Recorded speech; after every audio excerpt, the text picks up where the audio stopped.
Hey scrappers, it's Rockaway Recycling here, and we want to show you how you can learn about your carbide and how you can sell it to Rockaway Recycling, knowing the process, knowing the steps, and knowing what to look for. Now here I have a small sample of different types of carbide and tungsten-based scrap.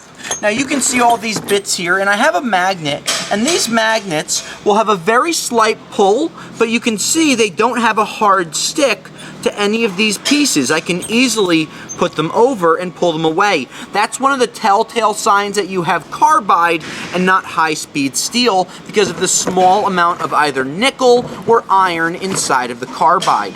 Now on these different bits, you can see sometimes they'll have W or tungsten written right on them.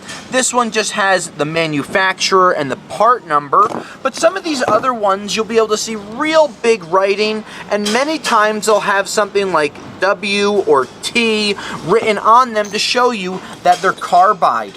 Now, when we get material here at Rockaway Recycling, we have an XRF, which is an analyzer that's registered with the state, and it gives us the ability to see the chemical compounds of all of the different carbides that we get in.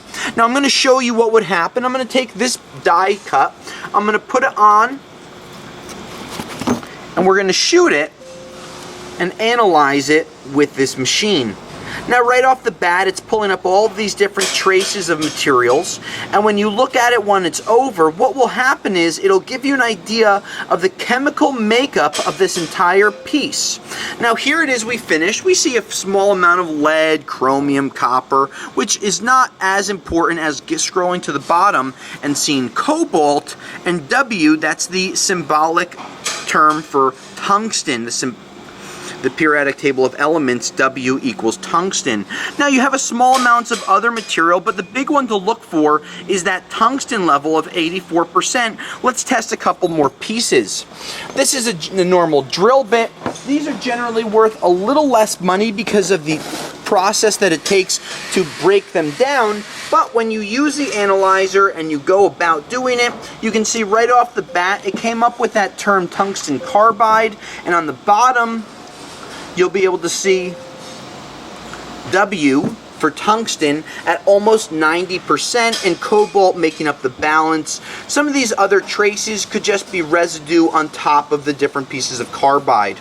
Now taking another bit and just analyzing it, you're going to be able to see the same process. You saw tungsten carbide come up really quick, which shows that on the first glance of this machine that it shows what grade of material or alloy it is. Now we know it might be a funny thing selling carbide over the mail, but the team here at Rockaway Recycling, we take great pride in using our tools and using all of the knowledge that we have to show you what type of material you have, and you're always welcome to send us samples so we can give you an accurate quote.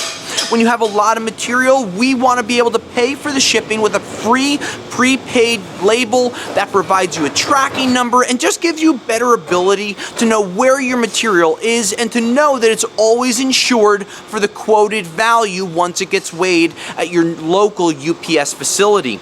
Any other questions about how we buy carbide, tungsten, sludge, scrap, end mills, bits, dust, or anything else that's tungsten or carbide related, by all means let us know. Until next time, I'll scrap you later.